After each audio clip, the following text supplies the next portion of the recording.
Howdy. So you're an average person, right? You come home after a long hard day of work and the only thing you want to do is go out back and scream. Ah! But you can't do that because you'll get a noise complaint. Hey, can you, not? So what do? Play video games. And what's your immediate first thought?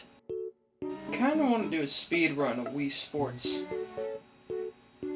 As you do.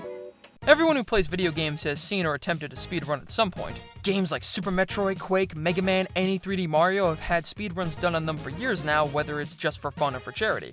Speedrunning is an integral part of the video game community, but how did it gain this status and where did it all start? Well, if you want to get technical, the first speedruns ever recorded were for the game Dragster by Activision.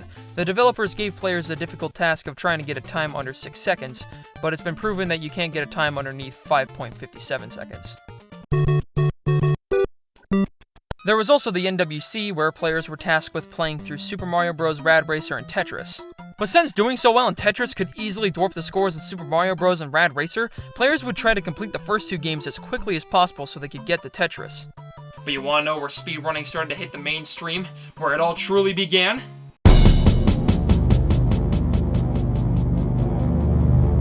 Makes sense, right? Doom's got guns, mutilation, satanic imagery. Really, who wouldn't want to speedrun this game? You definitely would if you were Christian. Doom had savable gameplay demos, which was basically a timed recording tracking every input and then it was saved to a file. These demos could be easily shared online thanks to their small file sizes, which led to the creation of communities centered around sharing demos. This led to the creation of challenge runs, like killing all enemies by only using your fists. When people started getting bored of this, they instead started seeing who could complete them as quickly as possible. These runs of Doom were impressive, but players were only speedrunning one level, not the entirety of Doom. We wouldn't get anything like that until the release of Quake. Players could still save demo files and share them online. However, a man by the name of Nolan Flug and a small group of other speedrunners decided to stitch together multiple demo files, making one big file speedrunning the entire game. This became known as Quake Done Quick. Afterwards, several Quake speedrunning communities came together to form a new website dedicated to Quake speedruns, which was named Speed Demos Archive. After the website was formed, they only hosted Quake runs, but they eventually branched out and started hosting speedruns of Metroid Prime. During this time, another form of speedruns was being created. The Tool-Assisted Speedrun, or TAS for short. A TAS is basically a speedrun done on an emulator with multiple tools being used and adding inputs in frame by frame to make a near-perfect run. Today they're seen as a proof of concept for a potential speedrun, something runners can frequently study so they can apply that knowledge to a run and get the best possible times. But back when TAS was first introduced, gamers within the community reacted a little like this. You f***ing scumbag! But then, it came along and changed the speedrunning community forever. Live streaming. Alright, so live streaming's pretty great. See, the main problem with websites like Speed Demos Archive was runners having to wait for their run to be verified by someone before it even got posted on the site. With live streaming, you don't have to wait for some stupid dumb basement dweller to verify your run. You can just start a live stream so people can tune in and watch your Wii Sports speedrun. With the advent of live streaming came along an even crazier form of speedrunning: marathons.